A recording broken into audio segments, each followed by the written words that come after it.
I'm here with Tommaso Melani of Stefano Bemer Shoes in Florence, and today we're going to talk about commissioning a bespoke pair of shoes, particularly from the perspective of somebody who hasn't had bespoke shoes before. Hopefully we will answer a few of the questions that someone coming in for the first time has. So Tommaso, when someone comes in for a bespoke pair of shoes, they normally have an idea in mind of the kind of thing they want or not? There's two kind of clients really. Okay. The ones that know and the ones that will trust you. Okay. And it's really two different personalities, two different kind of experiences. We follow the ones that know already. Okay. They've done research. There's nothing we can teach them. They know as much as we do, sometimes even better. Okay, and they have everything written down of what they want, and the style, and they have it. everything They else. have it. Okay. The important part for us is tuning the expectations with theirs. Yeah, okay. The ones that will trust us eventually are the most engaging, because not only we don't know their expectations, they don't know what to expect, but also we feel the pressure of advising them. Yeah.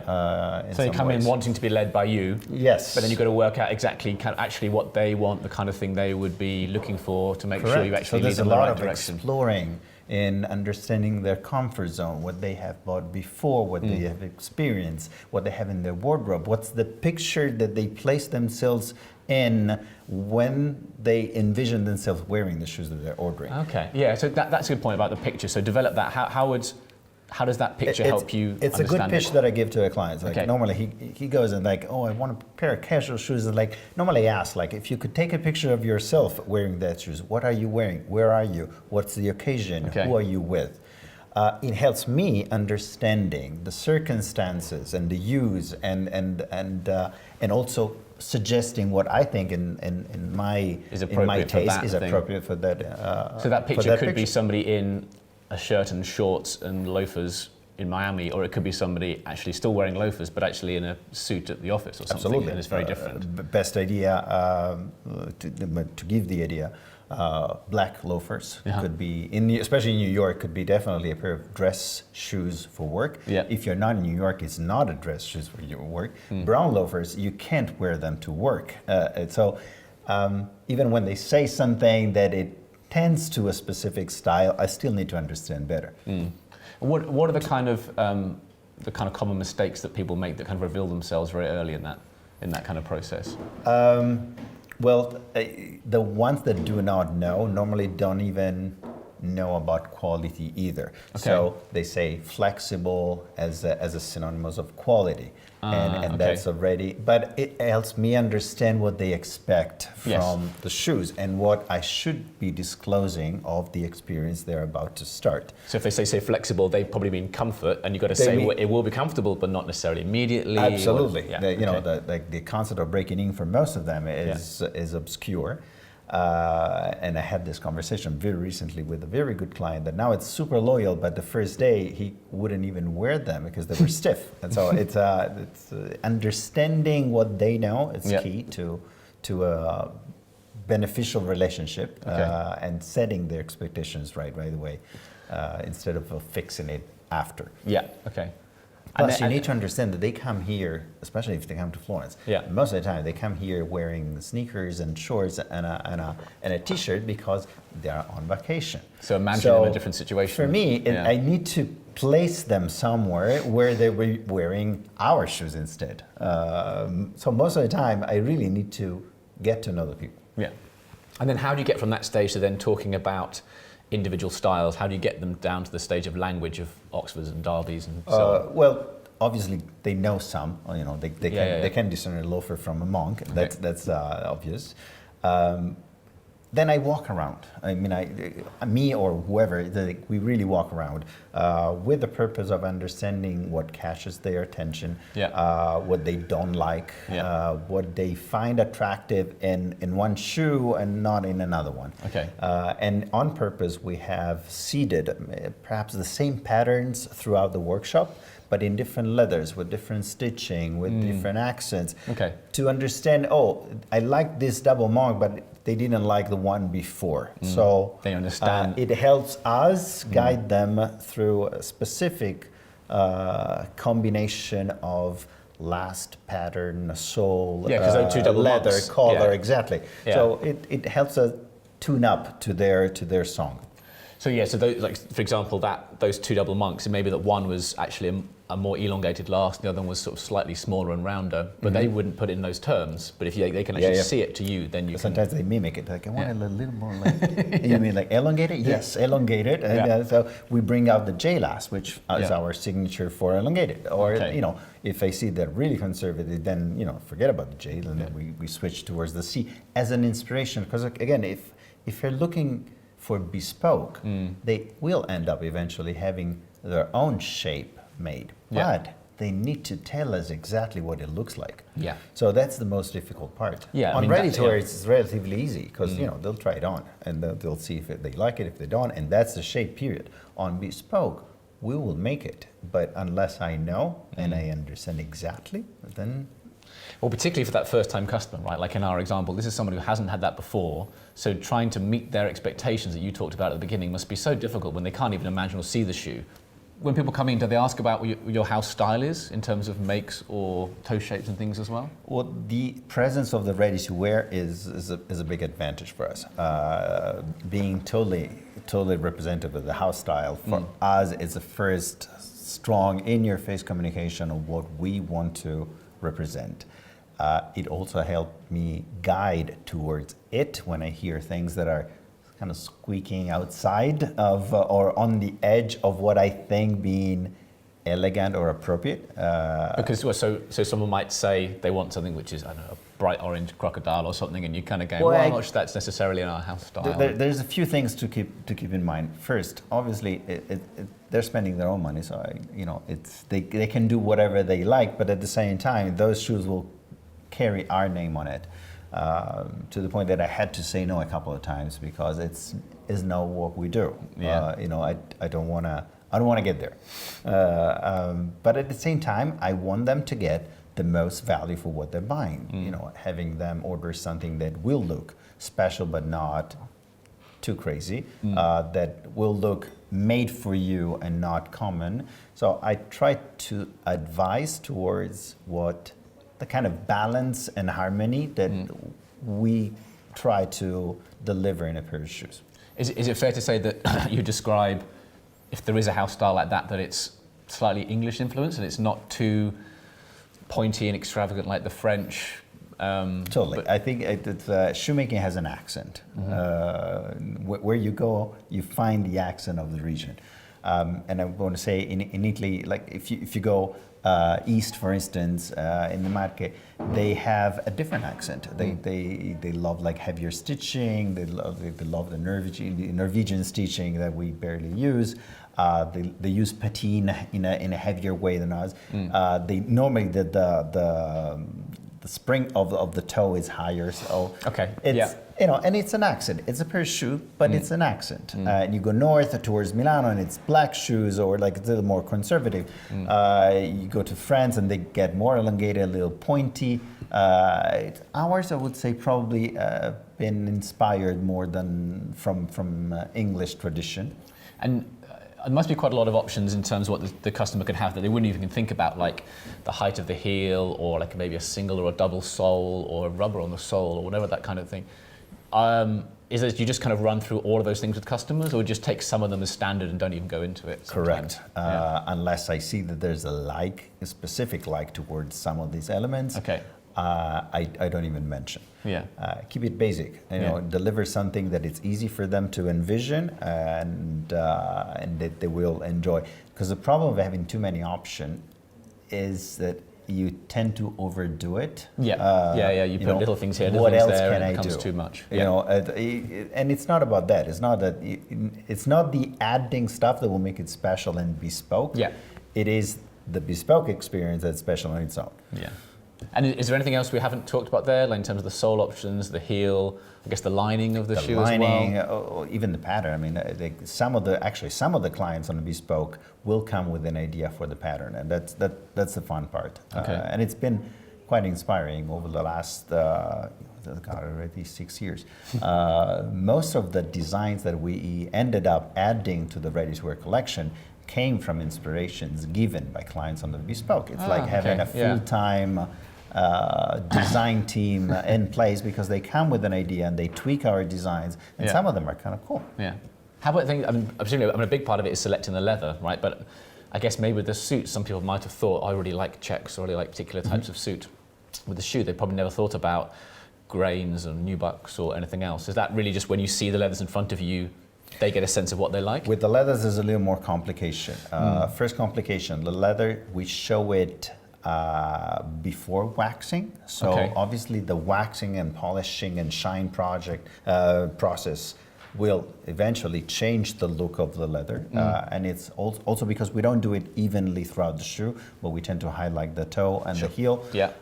So it's something that we need to explain from a little swatch. On a finished shoe helps as well. You can see it on a finished shoe sometimes. Exactly. That's why the variety of the examples or the samples that we have on display is wide, because it helps them translate from a little swatch to a finished product.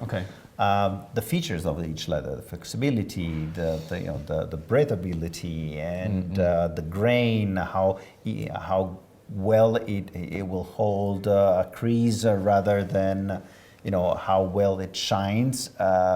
These are elements that I need to factor, but it goes with the first conversation of how they see the shoe. I was going to say, because you've narrowed those down already, haven't you? Because if they talk about having a business shoe, you're not going to offer them a country grain. Correct. At that point, I've narrowed it down. Sometimes I even bring out the samples that are not matching the profile that I'm building. And I guess one of the big questions, which you probably got a sense of the customer when they first walked in, is the difference between sort of ready to wear, made to order, bespoke, and then different levels of bespoke. How would you set out those three differences yourself, and then what are the particular things that Stefano Bemer offers? Because I know you have particular things there.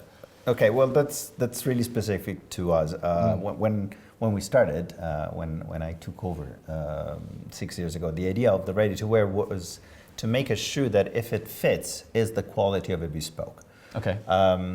So we started with the two roots that Stefano was using for the bespoke, and we created the ready-to-wear as we know it today, with two basic shapes that we then developed in round toe and square toe. So at that point we had 5 lasts lined up for clients. Nowadays we've added 3 actually, so it's already up to 8 different lasts, because each shoe has an identity. And each pattern is thought of for a specific shape, right? You can't. I mean, there are some shoes that will look odd in certain shapes. But the concept is still the same. So ready to wear, if it fits you nicely, it's the quality of the bespoke for us. To the point that we have one specific line that we call Tradizione, which has a hand-sewn sole, fiddleback waist, metal toe tap. It's a bespoke.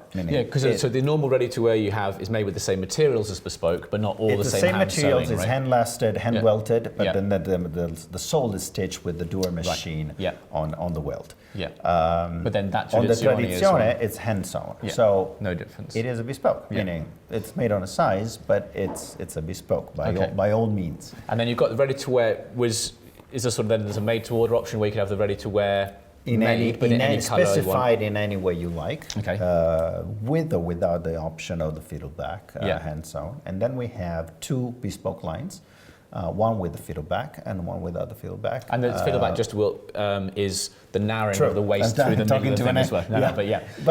I tuned up to an expert, so I'm not explaining. The fiddleback is that line that it's when it's authentic, so not made with a metal shank inside, is made by carving, shaving, hammering, and it takes quite a unreasonable amount of time. And it's one of the nice aspects of bespoke that you have a very thin waist in there. And then I always like the fact that when you see the shoe almost from the side profile, it looks like the waist almost disappears. It's almost floating. Lightweight it's and gorgeous. elegant. It's gorgeous. And it has a function. I mean, the support. I mean, I'm a skeptic guy. I mean, by nature, I'm a skeptic. I need to try things myself. So the first pair of fiddleback waist shoes that I got, it really feels different. And I felt the difference going up the stairs. the amount of support and the elasticity of the shank, because of that triangular shape. Because of that triangular shape, it really feels different. And I was blown away. It was such an epiphany. At last I understand about shoemaking.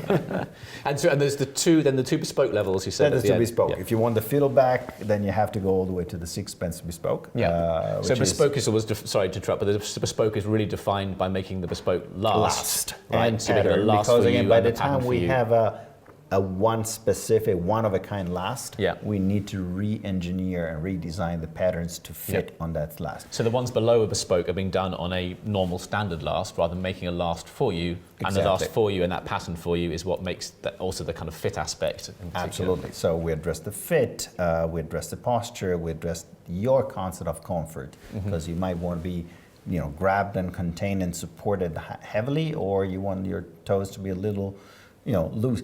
It's your idea of comfort that matters at that point.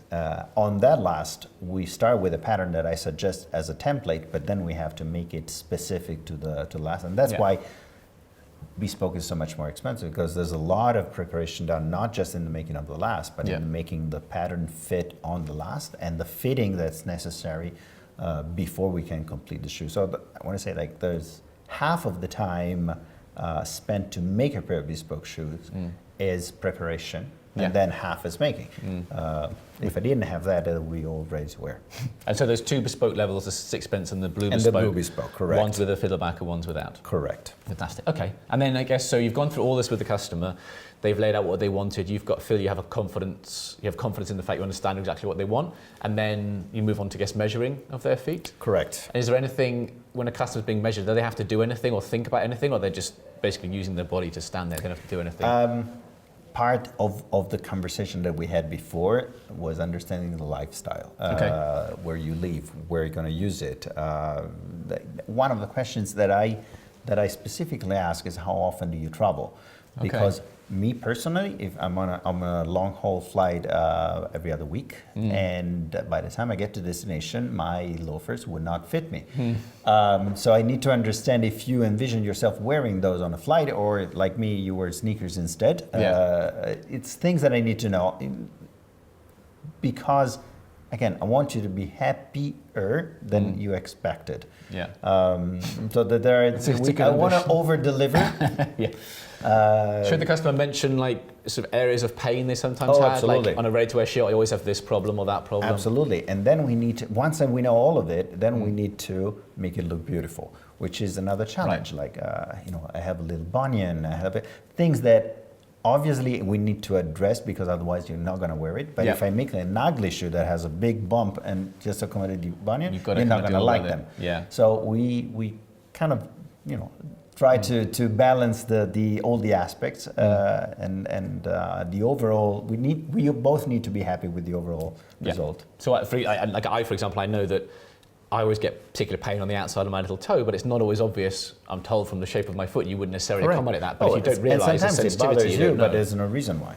I mean, it's just a spot that is most sensitive than others, but there's no physical evidence that while measuring or fitting you, will understand that, it's eventually going to hurt you. Okay, and then so that the measurements are taken, and then roughly how long are we talking until? Could there be one fitting normally for bespoke? Normally, I would say if I see that there's more than one issue to address, I anticipate that we might need two, although one could be enough. Just to set the expectations. And often slightly more for a first-time customer rather than a repeat customer. Absolutely. And still, the customer needs to understand that we'll get 90-95% accurate on the first pair. They might be tweaks to make. It's always a hard thing to explain to somebody who's expecting perfection the first time around, isn't it? Exactly, but bespoke, for some reason, and if I see that they're not comfort with the price point and the process, we always start by fitting them on the ready to wear. Because again, you know what you're getting, and you're spending way less. Comfort. It's all about comfort. I mean, nobody needs these shoes. It's not a it's not a medicine. Understanding the process, explaining 8 weeks from today, I'll meet you here. I'll meet you in New York, or we're traveling. We'll do a first fitting with a mock-up that we're gonna waste eventually, and then another 8 to 10 weeks from a successful fitting, you receive first pair of shoes, which you need to break in gradually at first. I understand that. This is a crucial conversation to make sure that he knows what to expect in the next 3 months. Yeah. He knows what he's going to deliver. Yeah. And what to do when he receives And he gets the shoes. shoes as well. And I suggest it to every shoemaker in the planet. Yeah. Just have the conversation right away. Yeah. Don't just fix it later, because the disappointment is hard to delete. Okay, well, thank you very much, Tommaso. I think that's all the questions I had, and hopefully that's answered all the questions that someone would have who's coming to Bespoke for the first time. Thanks for your time. With pleasure. Thank you. Thanks. For more practical information and reviews of artisans, check out permanentstyle.com, the UK's leading website on craft and classic style.